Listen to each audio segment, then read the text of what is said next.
اللہ تعالیٰ کے نزدیک مقبولیت کا سبب جون سا ہے وہ صرف کسی نیک، یہ ضروری نہیں ہے کہ یہ بندہ فلاں نبی کا بیٹا ہے، یا یہ بندہ کسی کتب کا بیٹا ہے، کسی غوث کا بیٹا ہے، کسی اللہ کے ولی کا بیٹا ہے تو بس اس کی نجات کنفرم ہے۔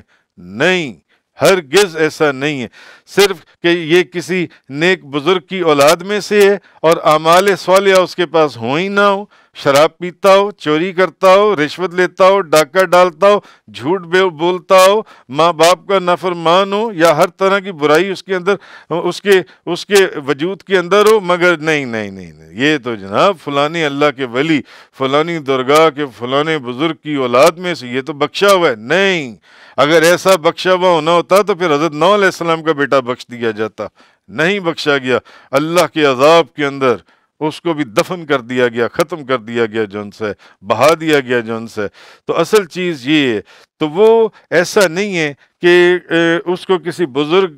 باپ کا بیٹا ہونے کا وہ فائدہ حاصل ہو جائے گا جو بندہ غلط راستوں پر ہے۔ بھلے مفسرین نے فرمایا، بلکہ خود پیر کرم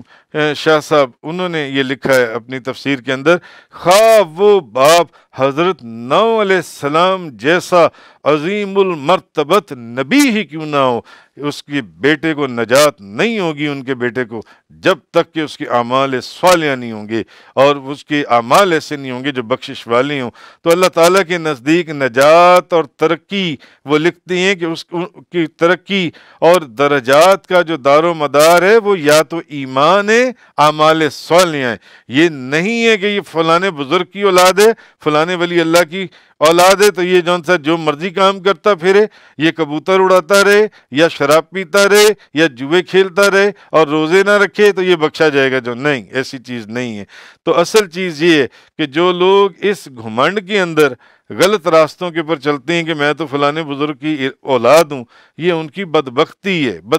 ہے۔ اور دوسرا یہ ہے کہ یہ وہ لوگ ہیں جن کو عبرت کی نگاہوں سے اہل دل کی آنکھیں جو سی ہیں وہ خون کی آنسو روتی ہیں کہ یہ لوگ کر کیا رہے ہیں۔ ان کے بزرگوں نے راتوں کو جاگ کر اللہ کو منایا اور ولایت اور غوثیت اور قطبیت کے مقام کے اوپر پہنچے، اور یہ فقط اس لیے کہ ان کی اولاد میں سے ہیں تو یہ جون سی آج گانے بجانے اور کھیل تماشوں اور لڑکیوں یا شرابوں یا ڈسکو ڈانس کے اندر یہ جون سا لگے ہوئے، نہیں، ان لوگوں کی ہرگز کوئی ان کی بخشش یا مغفرت جون سی ہے وہ نہیں ہوگی کہ جی یہ کسی بزرگ کی اولاد سے ہیں۔ ان کو یہ سوچنا چاہیے ان لوگوں کو کہ ہمارے بزرگوں نے راتوں کو جاگ کے اللہ کو منایا،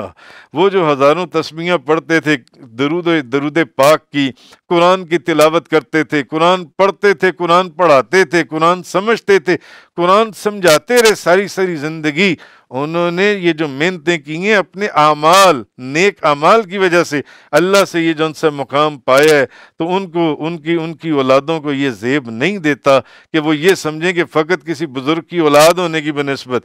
یہ تو حال نبیوں اور ولیوں کی اولاد کا تھا، جو عام لوگ جو زنا کے اندر، جو شراب کے اندر اور جو گندے کاموں کے اندر ملوث ہیں، کیا وہ بخش دیے جائیں گے؟ نہیں، جب تک ایمان اور نیک صالح اعمال نہیں ہوں گے۔ کسی بزرگ کی اولاد ہونے سے یہ نہیں ہو سکتا کہ اس کے والد جون سے یہ 5 وقت کے نمازی، تہجد گزار، تسبیحاں، قرآن، اللہ کے ولی، اور یہ بندہ بخش دیا جائے گا صرف اس لیے کہ اس بزرگ کی اولاد سے ہے؟ نہیں، اس کے اپنے اعمال دیکھے جائیں گے کیسے ہیں۔ اگر اس طرح بخشا جاتا تو پھر جون سی حضرت نوح علیہ السلام کے بیٹے کو پہلے بخش دیا جاتا۔ وہ کوئی اللہ کے ولی، غوث، کتب، ابدال، کلندر نہیں تھے، بلکہ وقت کے نبی تھے اور جلیل القدر نبی تھے جون سے